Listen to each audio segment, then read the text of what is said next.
Assalamualaikum warahmatullahi wabarakatuh. Saya Gadis Tamesh Mutmainah, mahasiswi Fakultas Kedokteran Universitas Muslim Indonesia angkatan 2019.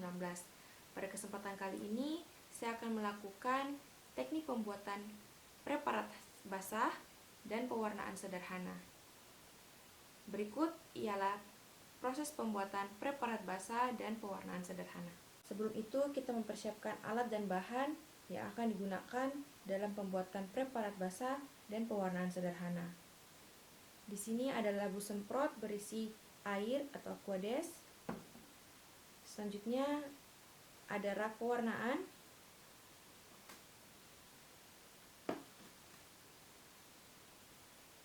kaca benda,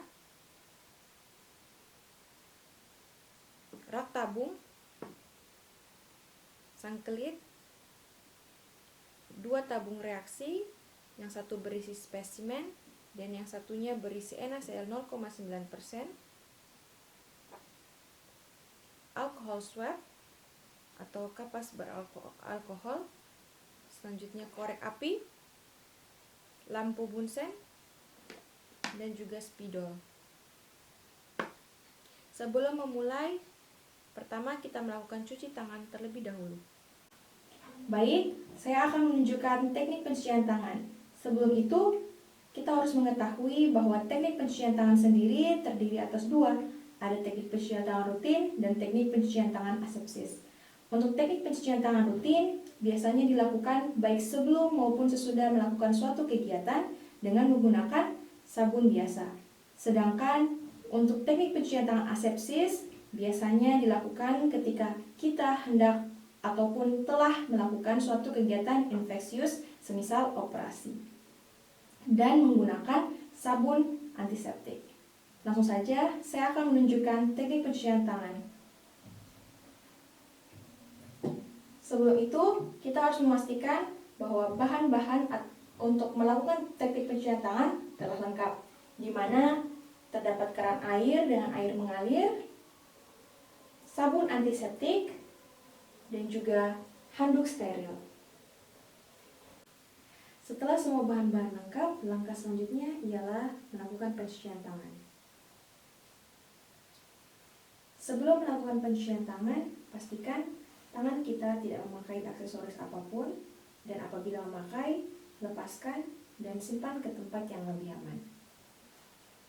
Selanjutnya, gulung dengan baju hingga ke bawah siku. Ini, lakukan hal yang sama untuk tangan di sebelahnya.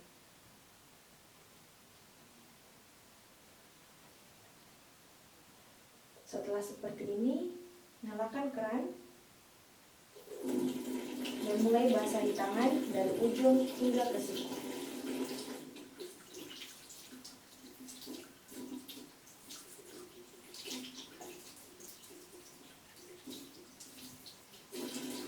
Setelah tangan sudah dibasahi, langkah selanjutnya ialah mengambil sabun antiseptik.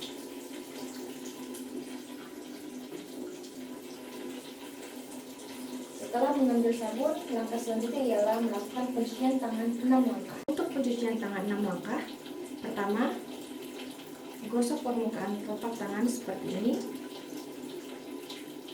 Langkah kedua, cuci permukaan telapak tangan seperti ini. Yang ketiga, cuci sela-sela jari seperti ini. Yang keempat, genggam tangan seperti ini.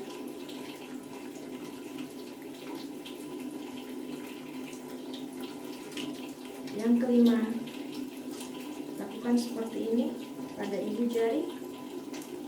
Dan langkah terakhir, langkah keenam ialah seperti ini, guna untuk membersihkan kuku-kuku pada jari tangan.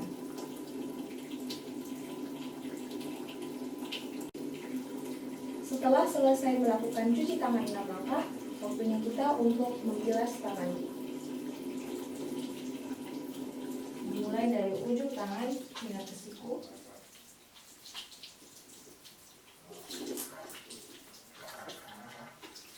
Seperti ini. Setelah Yang jelas, pastikan tangan tetap berada di atas seperti ini. Lalu, sambil diangin-anginkan. Setelah itu, matikan keran. Nah, setelah itu, gunakan kain steril untuk mengeringkan tangan.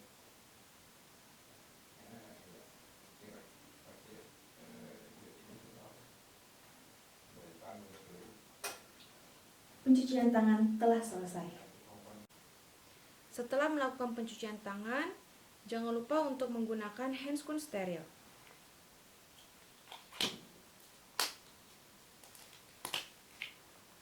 Setelah menggunakan handscoon steril, langkah pertama yang kita lakukan ialah menyalakan api bunsen.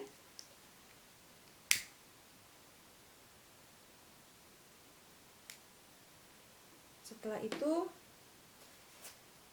kemudian kita mengambil kapas alkohol yang mana untuk membersihkan kaca benda.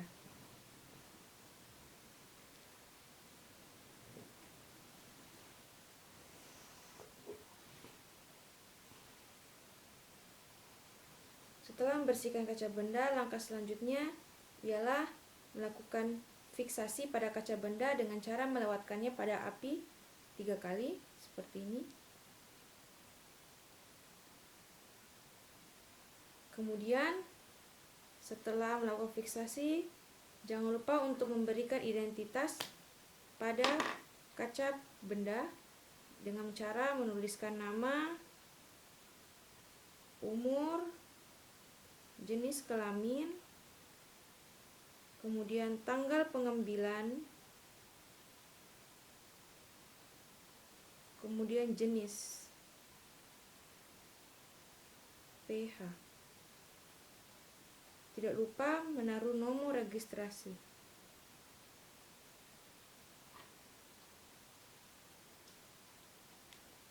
Langkah selanjutnya ialah meletakkan kaca benda pada meja datar.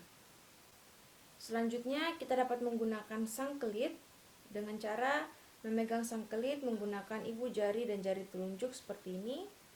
Kemudian pijarkan pada api bunsen hingga memerah. Kemudian biarkan dingin. Selanjutnya ambil tabung reaksi yang berisi NaCl 0,9%. Buka penutupnya menggunakan kelingking. Ambil sekitar 2 sangkelit. Kemudian letakkan pada kaca benda seperti ini.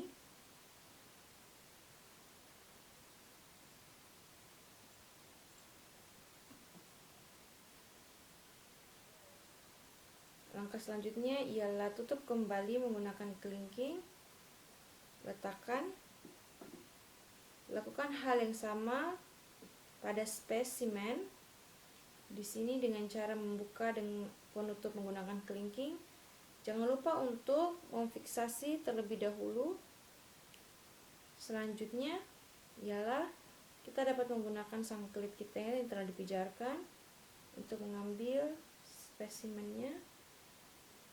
Letakkan di samping NaCl. Selanjutnya ialah fiksasi kembali, kemudian tutup dan letakkan.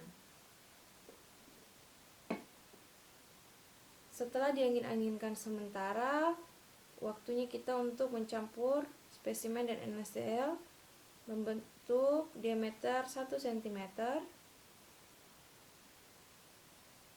Setelah itu, kita dapat memijarkan kembali sangkelit, kemudian meletakkannya pada larutan klorin yang telah disiapkan sebelumnya. Langkah selanjutnya ialah mengambil kaca benda yang telah dicampur NaCl dan juga spesimen di atasnya. Kemudian kita lakukan fiksasi sebanyak 3 kali melewati api bunsen untuk mengeringkan.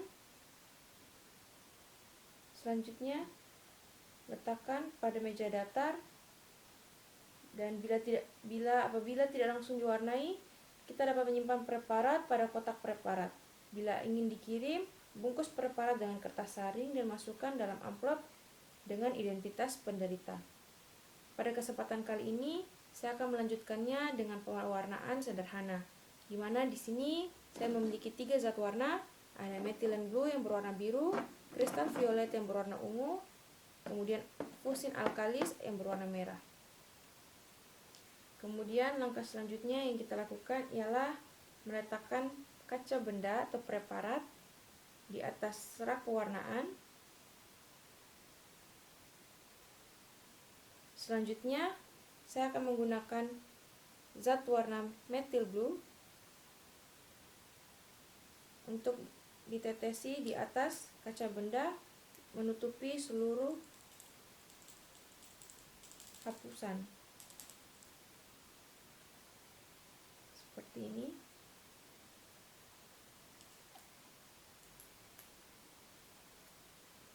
Selanjutnya, kita biarkan selama kurang lebih 1 menit. Setelah 1 menit, kita dapat menuangkan menggunakan labu semprot, air atau aquades, kemudian dengan cara dimiringkan seperti ini.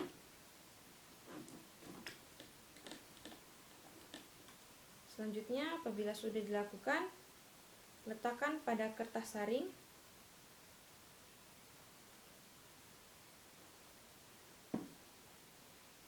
Untuk dikeringkan. Dan jadilah pewarnaan sederhana. Demikian pembuatan preparat basah dan juga pewarnaan sederhana.